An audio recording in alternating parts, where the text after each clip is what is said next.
The Armchair Theatre it's in Lower Main Road Observatory, number 135, and it was a place where, it's a really cool space for like bands would come and play. There'd be poetry nights, there'd be film festivals, and all kinds of things. During the day, people would come and shoot movies here because it was such a awesome space.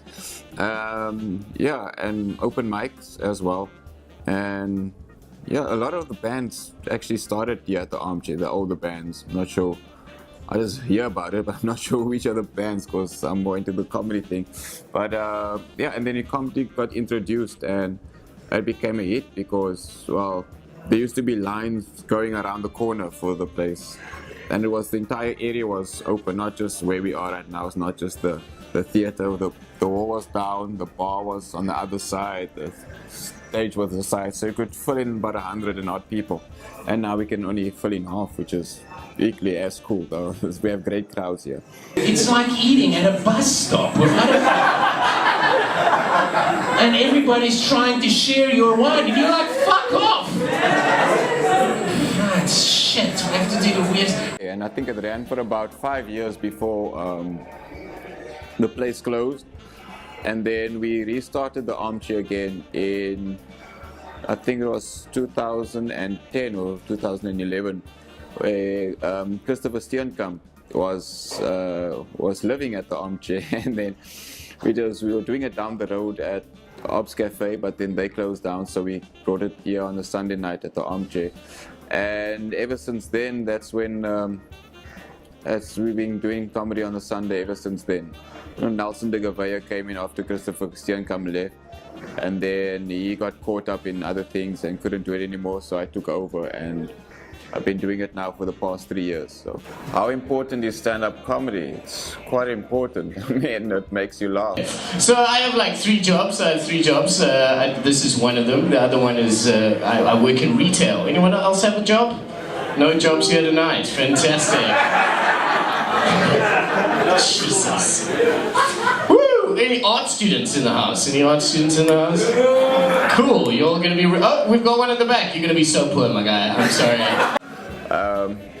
What's great about comedy is that, especially here at the Armchair, is that sometimes we have 50% foreign crowds. So we kind of develop a international way of telling our jokes. But also it shows you that comedy is universal. 3 of you. 3. Okay, cool. All right. So why are you guys here and not there, not voting for Trump? Because we need to get on that. All right. You guys have had a black president. Now you're going to have your first orange president. Everybody comes together and everybody has such a great time, and laughter is like an epileptic fit, But anyway, on my bad day yesterday, so I'm walking past a park, okay? I'm walking past a park, minding my own business, and I see this white guy with 2 dogs. Alright, so 1 dog is white, 1 dog is black, so he's not a racist. When you laugh, it's like your synapse is doing that. You can't control it. It was something funny, and it also releases endorphins in your body, which is good for you. And an hour of laughter a day will be enough to make you have an awesome week. The dogs start running towards me, okay, and they're barking really loudly. So I'm there, I'm looking at the dogs, okay, they're coming. And I do what any natural person would do, I look at the dog owner, and then the Mitchell's play inside of me goes, "To your master, do something." Got regulars, people coming back all the time because of how good they feel for the rest of the week, going through and having all of this laughter, which is awesome. And I mean, we've heard laughter in almost every language here, so it's very universal, and laughter is really awesome. Cape Town is an amazing city. Yeah. The problem with Cape Town is like everyone thinks that all the black foreigners are from Nigeria. And we all sell drugs. Which they are right though, which they are right. Like, fuck it, a nigga needs to survive, man. And it just unites everyone. It's where everybody comes and they've got a common idea, a common problem, and the comedians come on stage and it's a surprise to them, and everyone just enjoys it, and after the show we're all a big happy family, and we make friends that way as well. To make it simple is that the armchair is basically the where the core of South African comedy started. Basically, Mark Lottering, the names I've mentioned before, Mark Lottering, Riyad Moosa, Kurt Schoenraad, Stuart Taylor, Loiso Gola, Conrad Koch have all become international comedians, and these are award-winning comedians who now make a proper living, well, better than a normal living, but these guys are international comedians. Loiso Gola recently just did his, the first comedian in the world to do a special for Vimeo, which is a pretty big deal. So Riyad Moosa was one of the features in Long Walk to Freedom.